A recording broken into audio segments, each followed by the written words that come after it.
നമസ്കാരം. Ballot paper കൊണ്ട് vote ചെയ്തിരുന്ന ഒരു കാലമുണ്ട്. വോട്ട് രേഖപ്പെടുത്തി കഴിഞ്ഞാൽ റിസൾട്ട് വരുന്നതിന് മുമ്പ്, അതായത് എണ്ണുന്നത് 1-2 ദിവസം കഴിഞ്ഞിട്ടൊക്കെ ആയിരിക്കും.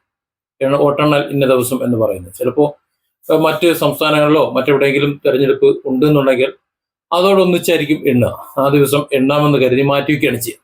എന്നാൽ എത്ര ശതമാനം വോട്ട് രേഖപ്പെടുത്തി എന്നത് തെരഞ്ഞെടുപ്പ് പോളിംഗ് കഴിഞ്ഞ ഉടനെ വിവരം കിട്ടും. ഒരു 1-2-3 മണിക്കൂറിനുള്ളിൽ വിവരം കിട്ടും.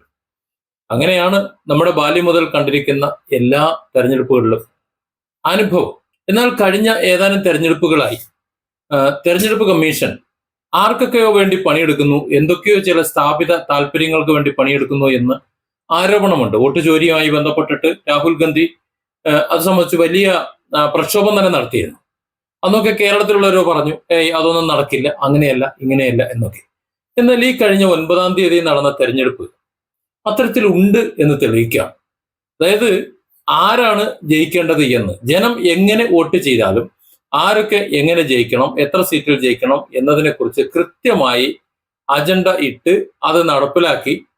ഈ തെരഞ്ഞെടുപ്പ് എന്ന് പറയുന്നത് വെറും ഒരു പ്രഹസനമായിട്ട് ആൾക്കാർ കുത്തി എന്ന് തെളിയിക്കാൻ വേണ്ടിയിട്ട് വെറുതെ കൊടുക്കുന്നതാണ് എന്ന് തെളിയിച്ചിട്ടുണ്ട്. നമ്മൾ ഈ താൽക്കാലികാടിസ്ഥാനത്തിൽ അധ്യാപകരെ നിയമിക്കുന്ന ഒരു ചടങ്ങുണ്ട്.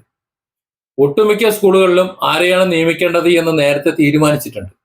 പക്ഷേ അവിടെ അവരുടെ വിദ്യാഭ്യാസ യോഗ്യതയ്ക്ക് അനുസരിച്ച് അപേക്ഷ സ്വീകരിച്ച് ഇന്റർവ്യൂ നടത്തി ആ ഇന്റർവ്യൂവിൽ വിജയിക്കുന്നവരെ മാത്രമേ നിയമിക്കാവൂ എന്ന് ചട്ടമുള്ളത് കൊണ്ട് അത്തരത്തിൽ അപേക്ഷ ക്ഷണിക്കുകയും ആൾക്കാർ വരികയും ഇന്റർവ്യൂ നടത്തുകയും ഒക്കെ ചെയ്യും. ആ ഇന്റർവ്യൂവിനൊടുവിൽ ജയിക്കുന്നത്, അവിടെ നിയമിക്കപ്പെടുന്നത് നേരത്തെ നമ്മൾ തീരുമാനിച്ച ആൾ തന്നെ ആയിരിക്കും. എന്നതുപോലെ ഈ 9-ാം തീയതി കുറെ ആൾക്കാർ കേരളത്തിൽ വോട്ട് ചെയ്തു. സംഗതി നമ്മൾ വോട്ട് ചെയ്തു, കാര്യമൊക്കെ ശരി തന്നെ. പക്ഷെ ജയം നമ്മൾ നേരത്തെ തീരുമാനിച്ചിരുന്നു എന്ന മട്ടിലാണ് ഇപ്പോൾ കാര്യങ്ങൾ പോകുന്നത്. 9-ാം തീയതി തെരഞ്ഞെടുപ്പ് കഴിഞ്ഞിട്ട് ഇപ്പോൾ 18-ാം തീയതിയായി ഇന്ന്. ഇതുവരെ എത്ര ശതമാനം വോട്ട് ചെയ്തു എന്നുള്ള ഒരു അറിവുമില്ല, ഒന്നും പറയുന്നില്ല.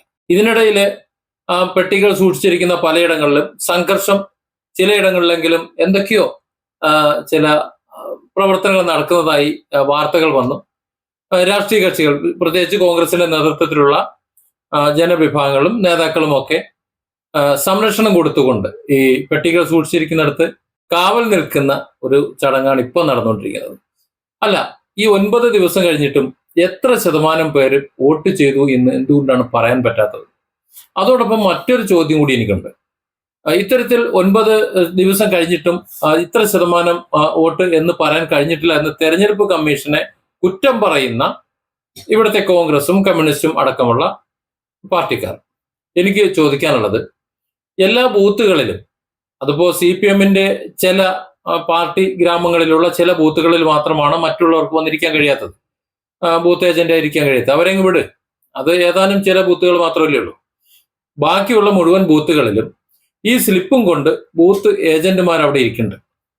ആ ഇരിക്കുന്നവരൊക്കെ അവിടെ വോട്ട് ചെയ്യുന്നവർ ആരൊക്കെയാണ് എന്ന് മാർക്ക് ചെയ്യുന്നുമുണ്ട്.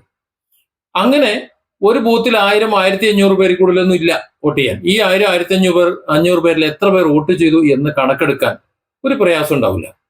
ഒരു ബൂത്തിലെ കണക്കെടുക്കാൻ ആ പഞ്ചായത്ത് കമ്മിറ്റിക്ക് ഈസി ആയിട്ട് പറ്റും. അങ്ങനെ മൊത്തത്തിൽ ആ പഞ്ചായത്തിൽ എത്ര വോട്ട് നടന്നു, അല്ലെങ്കിൽ ആ വാർഡിൽ എത്ര വോട്ട് നടന്നു എന്ന് കണക്കെടുക്കാൻ പറ്റും.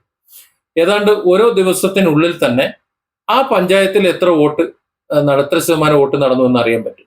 ഒരല്പം കഴിയുമ്പോൾ ആ ജില്ലയിൽ എത്ര ശതമാനം വോട്ട് നടന്നു എന്ന് അറിയാൻ പറ്റും. അല്പം കൂടി കഴിയുമ്പോൾ ഈ സംസ്ഥാനത്ത് ഏകദേശം എത്ര ശതമാനം വോട്ട് നടന്നു എന്ന് മനസ്സിലാക്കാൻ പറ്റും. അത്തരത്തിൽ എന്തുകൊണ്ടാണ് കൃത്യമായ കണക്ക് വേണമെങ്കിൽ കൊടുക്കാം. ഈ 2-3 സ്ഥലങ്ങളിൽ പാർട്ടി പിടിച്ചടക്കി വെച്ചിട്ടുള്ള, ഇതിപ്പോ പാലക്കാട് BJP പിടിച്ചടക്കി വെച്ചിട്ടെന്ന് അറിയില്ല. കഴിഞ്ഞ ദിവസം രമേശ് പിഷാരടി തെരഞ്ഞെടുപ്പ് പര്യടനമായി ചെന്നപ്പോഴത്തേക്ക് ഇങ്ങോട്ട് ആരും കയറി വരാൻ പാടില്ല എന്ന് വിലക്കി അവിടെ വിലങ്ങനെ നിൽക്കുന്നത് കണ്ടു. അത്തരത്തിൽ BJPക്ക് ഏതെങ്കിലും ബൂത്തുകൾ ഉണ്ടെന്നുണ്ടെങ്കിൽ അവിടെയും CPM-ന്റെ ചില ബൂത്തുകൾ അവിടെ ഒഴികെ ബാക്കിയുള്ള മുഴുവൻ സ്ഥലങ്ങളിലും ഇത്ര ശതമാനം വോട്ട് രേഖപ്പെടുത്തി എന്ന് കോൺഗ്രസ് കണക്ക് പുറത്തുവിടാത്തത് അതും ഒരു സംശയമാണ്. ഏതായാലും തെരഞ്ഞെടുപ്പ് കമ്മീഷന്റെ പ്രവൃത്തി സംശയത്തിന്റെ മുൾമുനയിൽ നിൽക്കുന്നത് തന്നെയാണ്. സത്യസന്ധമായ ഒരു വോട്ടെടുപ്പാണ് ഇപ്പോ ഇന്ത്യയിൽ നടക്കുന്നത് എന്ന് വിശ്വസിക്കാൻ തൽക്കാലം പ്രയാസമുണ്ട്. ബാലറ്റ് തിരിച്ചു വരണം. ബാലറ്റ് തിരിച്ചു വരാതെ കാര്യങ്ങൾ നടക്കില്ല. Different angles. Don't forget to subscribe and support this channel.